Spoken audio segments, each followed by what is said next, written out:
All right, so this is Kassie and Betsy again, and we are talking about some hot topics today. So get ready for the ride. Yep, it's gonna be a heated day today. A lot of controversial topics and how it affects PR. Right. So Betsy, you had an experience recently. I had an experience yesterday. So a lot of times when we get a new client, we're going to be handling their PR. I will just do a quick online search to kind of get a base point about their personal brand and who they are and where they've been. And so I have an understanding of who it is.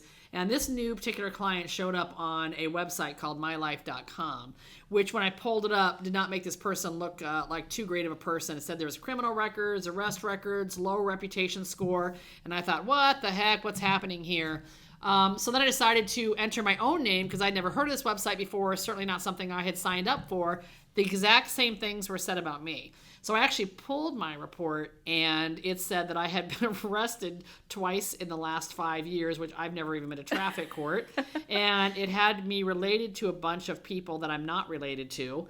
And it just had a bunch of really false, negative information about me as a person. So, being the calm, collected person that I am, I called this company and wigged out on them and gave them a choice of either having it pulled down by the end of the day or me dragging them through court for slander. I did check back, and my supposed account was gone in 10 minutes. But it is frightening when you realize that all they're doing is posting your name, and they're going out online and just gathering information about whether it's you or not, or accurate or not. Kassie just searched her name this morning and found out she's much older than she thought she was. I'm 39 and I live in Boise, Idaho. I guess. And pretty much everything about her relatives also seems to be incorrect. So I'm telling everyone out there that you do need to go to mylife.com and look for yourself on there, and then call that 800 number and mandate that they take it down. It is they claim to be a reputation management company. They basically want you to pay to pull a report on yourself, and then they want you to pay them to clean it up. Kassie did a search on this company online. Certainly they're getting nailed all over from personal opinion about it being a scam site. I can't even explain to you how horrified I was, and there's nothing more important than protecting your personal brand, whether you're trying to get a job, whether you're trying to get into a college, whether you're trying to do anything in your own life where people are going to check your credit score. They're also going to check your reputation score. You don't want reckless scam websites like this telling people who you are. So go to mylife.com. If you have an account there that you did not make for yourself, call that company, mandate they take it down. Even if for some reason they're giving you a good reputation score, still take it down unless you're planning on looking at that thing every single day. Because people could post something about someone with your name going to jail or filing bankruptcy or any other kind of criminal activity, and it could very well show up as being you. So take 5 minutes. Make the call, get it taken care of, get it cleaned up. They pulled mine down in 10 minutes. I'm sure they will do the same for you, but watching your online brand is just so important. Yes, and I actually did find an article on reputationdefender.com. They have a blog article about various sites and how to remove yourself from them, and mylife.com is one of them. So just kind of a quick summary of how you can do that. You can do it by phone or email. And I would recommend doing a Google search or staying on, I'll talk about it at the end too. I'm not going to make everybody listen to this process if they're not interested, but I'll talk about it at the end. But it kind of brings up a good point because it's drilled into all of our heads. Be careful what you put on social media, be careful of this or that. And I think a lot of people are just doing that and not thinking about all the other places online where they could be posted about and not even know. And this is a good warning for companies, too, if you're hiring. Don't trust these random websites that claim to do background checks and whatnot. Nothing really is instant or good. Always use an accredited background checking company, too. Yeah, and I want to give a plug here and see what happens to C4, because C4 is extremely reputable, great reputation for doing background checks for companies. So if you really want to get your employees' background checked, we highly recommend C4. They do an amazing work. Just call over there and ask for Buzzy. Yeah. Like I said, nothing really is instant. Maybe it is instant. Maybe Betsy was arrested twice. Maybe I'm hiding it. I would like to think I had a much more colorful life than I've had, but I've not been down the arrest alley yet. I'm just kidding. I do know for a fact I'm not 39, though, so if that tells you anything. She's 40. Dang it. That's it. I use my night cream. But I do think there is like a bigger message, like Betsy was saying. You do need to protect your personal brand, and unfortunately, with the internet and technology these days, you kind of need to be on the defensive more than the offensive with that stuff. So, and I would also say, to Google yourself at least twice a month, because you'll find photos out there. They say, well, they always tell the college kids, be careful about drinking photos on Facebook. There's things as adults too. I mean, let's just be honest. If you're, you may not want photos out there of you in a swimsuit online. You may not want, people can grab anything, and your name gets attached to it when somebody tags you. So good rule of thumb is to tell everyone in your life that they should not post photos of you anywhere without your permission, and they should never tag you in a photo without permission, because people might love the photo of how they look in the photo, and it may be not something you're very proud of or that you want to be seen. So make some rules for yourself. You are your own corporation, so treat your brand like it's a corporation and start putting some rules in place to protect your brand online. Yeah, definitely. And I would say, I've been out of college for 2 years now, and one of the things I do wish is that I is that I didn't hack on this podcast. But, you have all your friends, and I mean, it's college. You'll go and you'll drink and you'll do whatever. People get that. People understand that. But you don't need to be posting about it. And if everyone has that one friend who's just like, oh, here's this picture of all of us with our beer cans last weekend. You need to have a conversation with that friend and tell them, you know what?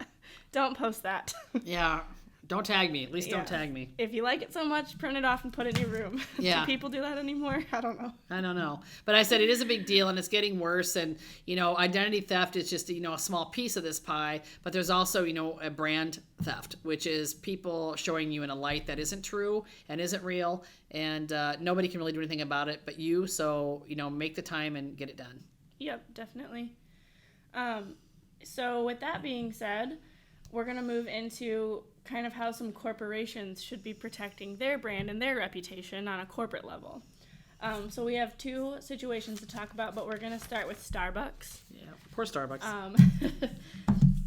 So Starbucks is kind of under fire a lot for various different things, a lot of them being like diversity related issues. Mm-hmm. So everybody remembers the two men who were kicked out of Starbucks, and Betsy, you know more about this. Yeah, I remember reading something about it. It was two men of color, I believe African American men, that were sitting at a table at Starbucks. I don't know if they'd ordered coffee or had coffee and then they were done, but they were finishing up a meeting and they were told they were lording, and my tongue, and asked to leave, and other people, Caucasian people, were also were not asked to leave. So Starbucks took quite a slam for this. I thought the two gentlemen handled it professionally. They responded to media when they were inquired. They didn't sue anybody. But they wanted to let people know that this was happening. My understanding of it, if I'm correct, is that Starbucks then did some very brief diversity training. There was some online backlash on 30-minute diversity meetings that really were ineffective, that didn't really solve the problem. I understand, it being a situation where you have thousands and thousands of employees and how do you reach everybody. My personal opinion is this just needs to be a part of your culture and something that you deal with every month, and constant conversations with your staffs. It can't be, here's a 30-minute meeting and we've solved the racial problem in the country. It's like it's just got to be a bigger effort. Ideally in a company that size, you would just have a department that did nothing but educate on those issues for all of your employees. So I thought these two gentlemen handled it very professionally, but Starbucks has taken some pretty hard slams in the last year or two on this. Yeah, they were the two gentlemen who, instead of accepting money, they accepted $1 each and then asked the city to fund $200,000 towards a grant program for high school students that are aspiring to become entrepreneurs, which I thought was so impressive. Cool. That is impressive. Because unfortunately in today's, world, obviously like racism and the diversity issues, they do exist, but there's bad eggs in every basket, and there's always going to be people who falsely accuse or just escalate a situation beyond what it was intended to be. So I think this really shows that these gentlemen weren't intending to get a huge settlement out of this. They accepted $1 each. They probably paid more in legal fees. I mean, yeah. And I think it's also too is I think that it was really incredibly impressive that it was very clear their goal was to solve the problem and not have financial personal gain. That they wanted to do greater good, which I'm a huge fan of anybody who's dedicated to the greater good. So. And then not only did they do that, but they furthered it even more by having money donated to a cause. That's great. To support other, students or whoever with aspiring, dreams. And I think that speaks louder than anything. I agree. There was also the woman somewhat recently, I believe, who she, I believe, tweeted kind of about an incident that happened at a Starbucks in Dallas. So she was bullied, I believe, for wearing a hijab. Yep. And then she claimed that none of the employees stood up for her. Everybody just watched. And then Starbucks supposedly took a while to respond to this, too. So I pulled up an article about this just because I hadn't actually heard of it. But it happened last week or 2 weeks ago. And I guess she's a Muslim woman, obviously. She said she was assaulted at Starbucks in Dallas, which also I feel like the word assaulted is heavy. And so people need to understand, this stuff is happening. Yeah. You can't just, be like, oh, no, another person was assaulted for being different or something. That's a big deal. Assaulted is a big deal. And it can be verbally and it can be physically. It doesn't matter. It's still bad. I'm not going to try to pronounce her name just because I know I'll probably do a bad job. So I'm curious, though, what does it say in the article exactly what they did to her? Was it just they said verbal things to her? Is that what it was? I'll edit this out. I'm reading quick. I'm probably going to edit a lot of that because I was rambling. So it says in this article in Newsweek that in a series of tweets that went viral on June 16th, Ashur, I believe is her last name, talked about how she was with her 2 children, a 3-year-old and an 8-month-old baby, when she was allegedly attacked by a woman for wearing a Muslim headscarf. She said the altercation started after she accidentally bumped into the other woman while in line. The woman then allegedly began yelling, as well as throwing coffee cup sleeves and following her out of the building. Okay, so this other woman sounds like a psycho. Like a whack job. Yeah. Can't you just say, oh, it's fine, like a normal person, and get over it? But apparently, it was then said, the sad part was Starbucks and not a single employee or bystander at that Starbucks said a word to her. This woman was throwing things in her face. She's saying horrific things.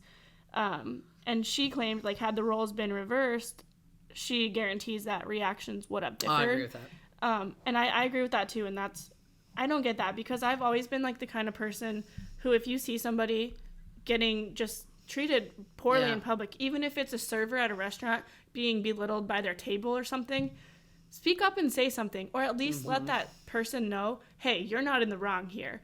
Give them some sort of comfort in the situation that they're not alone and they're not, isolated from everybody else. Well, talk about the crazy woman throwing stuff. I mean, for me, this is the kind of person who probably attacked her based on her religious beliefs, but would have attacked her for another reason had she bumped into her. So, Right. I think this is the road rage kind of person who I think if you're an old person, she'd scream things about old people. I think if you know what I mean? I think she just probably picks low-hanging fruit and goes after it. Oh, definitely. So it doesn't make it any less horrific that she did it, but I don't get, my instincts are it wasn't because she was Muslim. Muslim was just the low-hanging fruit that the woman decided to tack onto. Yeah. Because I think if she'd been, cut off in traffic by an older person, I think she would have went crazy about them being old. So she just sounds like she's maybe not mentally healthy. Right, exactly. And that behavior, to me, if I was going around thrashing around in a store throwing things, I would be kicked out. I would hope. Yeah. And this woman should have been removed from the premises. Not to mention, she was doing this to a woman who had 2 small children That's with my her. concern, the kids. Yeah,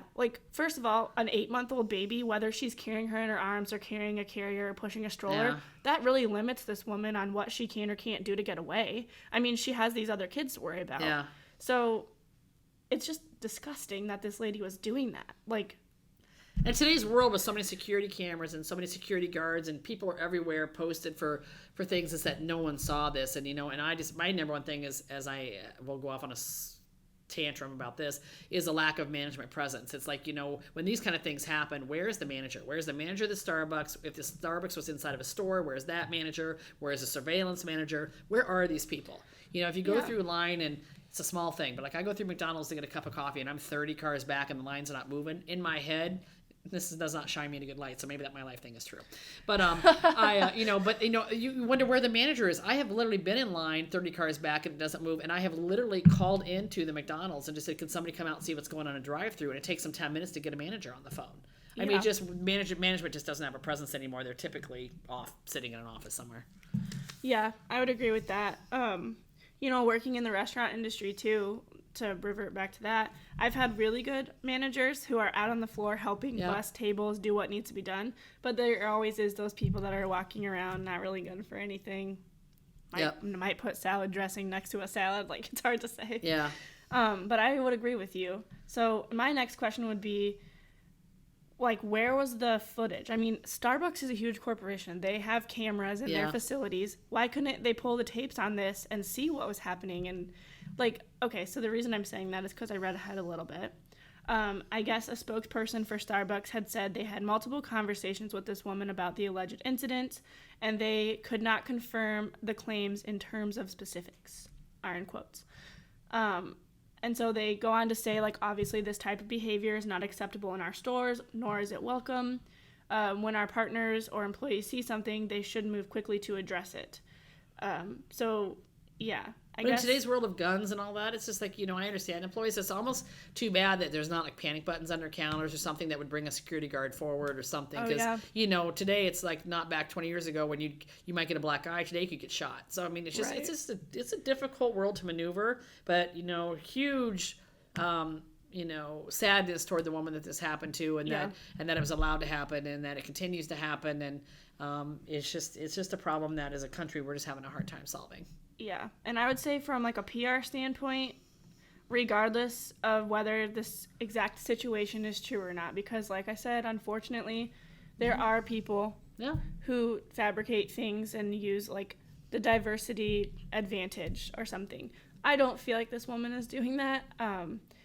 However, that's my personal opinion. But they should probably have responded quicker, and they should have had, regardless of if it's true, they need to have a supporting response to these types of issues, because even if this lady's situation isn't true, a lot of other people's situations are true. Well, the sad thing is, too, is the woman who attacked her would not be comfortable doing it to that extreme had she not been getting away with it in a lot of other environments. You don't just suddenly go from 0 to 100 in Starbucks. You've been getting away with it on small levels, in other places. So, that woman, I think, is just escalated and has gotten away with it. So it's terribly unfortunate. But, it's interesting how different people handle things, because if I had my kids with me and somebody would have done that, I would have turned around and been in a full cat fight. It's like, Mother Bear would have kicked in. So kudos to this woman for handling it the way she did, because not the way Betsy would have handled it. No. I would have turned around and been in a full-fledged cat fight. Somebody was throwing things at my kids.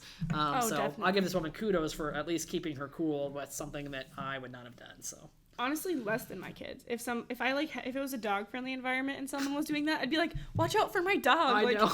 Yeah. But yeah, no, I would agree with what you said earlier about the low hanging fruit. Unfortunately, that woman picked a bad fruit, because that's a huge issue right now. It is. And it just makes her look even worse. This makes her look just stupid. Yeah, very stupid. We'll probably see her on an episode of Snapped eventually. Or Housewives of Dallas. Oh God. Oh, jeez. The next corporate kind of situation like this was the Sephora incident with... Yeah. Oh my gosh, guys, I'm not trendy at all. Caesar? How do you say it? I don't know. Okay. We're going to get dinged for that. Don't send us hate mail because we can't pronounce it. I'm looking it up. Sorry. SZA. It's pronounced SZA. Okay. So obviously not as well known as she thinks she might be, but okay. I'm not cool. I gotta be honest. But then again, I see this name, the artist names and stuff on my Spotify app or online. I never hear it out loud, right, I guess. That's true. So in my defense, she recently had a situation at Sephora where she was accused of stealing, and it kind of blew up a little bit. I'm gonna look her up. I literally know nothing about her. I should have prepared for this situation. So yeah, she is a woman of color. She's an R&B singer. So I believe the story was that she was accused of stealing because of her race. Oh, okay. I believe. So then Sephora went on to have some diversity training, which they claimed was already planned before the incident. So there's kind of some, opinions being thrown around that was like a PR fail for them, because they very easily could have been like, all right, well, we are using this situation that took place and we're going to do some diversity training to prevent it from happening again. But they kind of just admitted, like you said, admitted that they had a problem already. So how long was this problem being like unaddressed? How long did it take them to act? What are the other situations? Stuff like that. Yeah, and they didn't really give any. Is there any information? I guess I haven't seen the articles. I wonder if there's any information about they saw something on camera that caused them. Do they just follow her around on camera because she's African American? I mean, I don't really understand why they thought she was stealing. Did they just pick her out of nowhere, or was she doing something that they thought was unusual? So she tweeted, oh god, she tweeted, Sandy Sephora, location 614 Calabasas, called security to make sure I wasn't stealing. We had a long talk. You have a blessed day, Sandy. Oh god. That's awesome. The sassy, I love it. It's a great tweet. I believe it. So from that, it sounds like she was just kind of browsing around the store, and they called security to make sure that she wasn't stealing. Yeah. So Sephora's are like, I would say Sephora's would be like somewhat easy to shoplift from, just because there's so much stuff in one small space, which creates a lot of shelving. I mean, they do have, as far as I know, they have security measures as far as like alarms, like on the doors. Well, yeah, and it just seems if you're going to have that much small stuff around that kind of a store, you have to have something in place so you're not falsely accusing people. Right. You know what I mean? You need to prepare that that's your product line, and you've got to find a better way to deal with it. Yeah. Well, and I mean, makeup, they're small products. Yeah. I mean, you could easily slip a concealer or a lip gloss or whatever if you wanted to. I'm not sure how that whole situation works with like the setting the buzzers off or whatever. Yeah. But I mean, if they can't do something with that, they should probably have cameras in every aisle, or at least a good reason to be accusing. Yeah, and with these brand celebrities too, when whatever they touch turns to gold, this is just so damaging to a company. So I personally don't know this R&B singer. I love R&B, so I'm surprised I don't know her. I'll have to look her up, listen to her music. But, you know, when somebody who's popular like that says something about your brand, and, you know, even if she only has, 2,000 followers, that's, you put a $50 price tag to 2,000 people, that's a lot of money. Yeah. Well, and Sephora did respond to her tweet, and they said, "You are a part of the Sephora family, and we are committed to ensuring every member of our community feels welcome and included at our stores." So, I mean, it was... Kind of a non-answer answer. Right. So, and, I mean, at least they were quick. They did. She tweeted on April 30th. They responded on May 1st. So, yeah, April, May. Had to get my month straight. Rather than inviting her to come in and talk to someone and find out what happened. It's kind of like a non-answer answer. And I feel like that is unfortunately what a lot of corporations do, is they'll just send this generic response about how it's important to them and actions will be taken, blah, blah, blah, but then nothing happens. Yeah. So I think for these situations, especially when a huge influencer is involved, you need to make sure that you're actually doing something. Yeah. Because it'll change how people feel about your company. And sorry, Sephora, but there's a million places to get makeup. You're not the only place. No, you can buy it online and not even deal with it. But I had this situation I was telling Kassie about before the podcast, where a very large department store that has since went out of business, I was getting very agitated with the store because they never would take all the tags off, and they wouldn't run it over to deactivate the security tags. So every time you go out the door, the alarms would go off, and it happened to me like 80% of the time I'd shop there. So I had bought a pair of shoes there, and I walked through, but beside me was an African-American woman that was walking through, and we both walked through at the same time, and the buzzer went off, and I rolled my eyes, and I said, "Oh, go ahead, it's me. They always do this to me. I know it's these shoes." And she stood there, and she said, "I'm not going anywhere because they're going to think it's me." So she stood there, and I thought, well, that's sad and odd. But when the security came over to check, they ignored me and went right to her.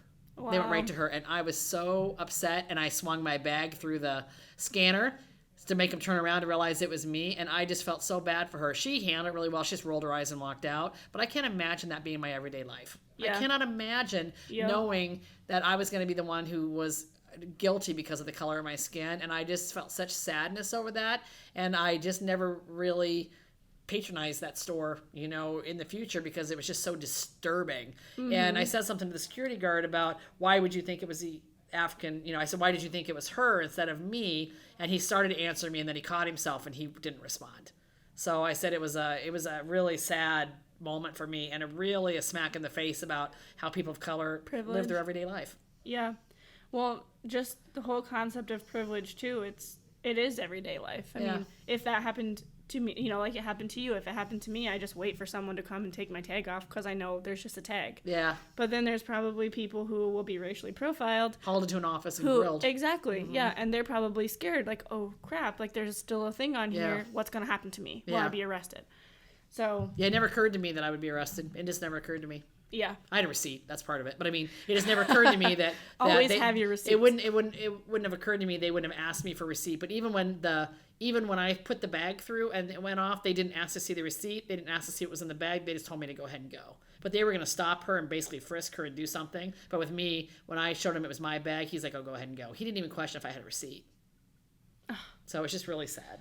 Yeah, it's just stupid.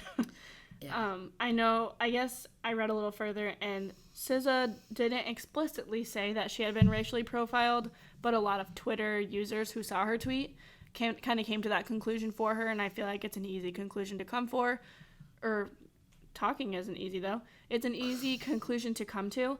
And maybe, giving Sandy a little benefit of the doubt here, maybe that wasn't her intention at all. Maybe she just thought she saw sketchy behavior. But it's a hard line to walk. And I worked in retail in my hometown, which is a really small town, and there wasn't a lot of racial diversity there. But I was still watching people like a hawk because Yeah. I It's feel like... scary time, too, because I'm always reaching into my purse. I'm shopping for my phone. Oh, yeah. Or for a mint or for my reading glasses or whatever it is. I'm always reaching into my bag, and I stop myself going, okay, are they going to think I'm stealing This something? looks bad, yeah. So it's an interesting time because cameras have done a lot to stop shoplifting, but they've also made everyone paranoid, so. Oh, yeah. I think Shields is, like, the big one. They have, like, a whole, like, department in the back. My friend used to work at Shields, and she told me about this. And they'll just have people all day watching those cameras. And then there's people dressed in, like, street clothes that'll go out on the floor and catch shoplifters. And I think that's really the way to go anymore. Yeah. Just because, when this Sandy person, she was probably just kind of wearing a lot of different hats in this store, too. And whether her intentions were good or bad, I feel like you just can't efficiently do a job like that, like monitoring for stealing, when you're busy checking people out or facing shelves or doing whatever it is you may be doing. Maybe she had a makeover. Like, you can't really trust that serious of an issue. That's like a big accusation when you're doing a million other things and your full attention isn't on it. And why would you approach anyone in the store? Why wouldn't you wait till they exited for the alarm to go off? Why would you do anything in the store? Right. And that's odd that you wouldn't just wait to see if the alarms went off. Right.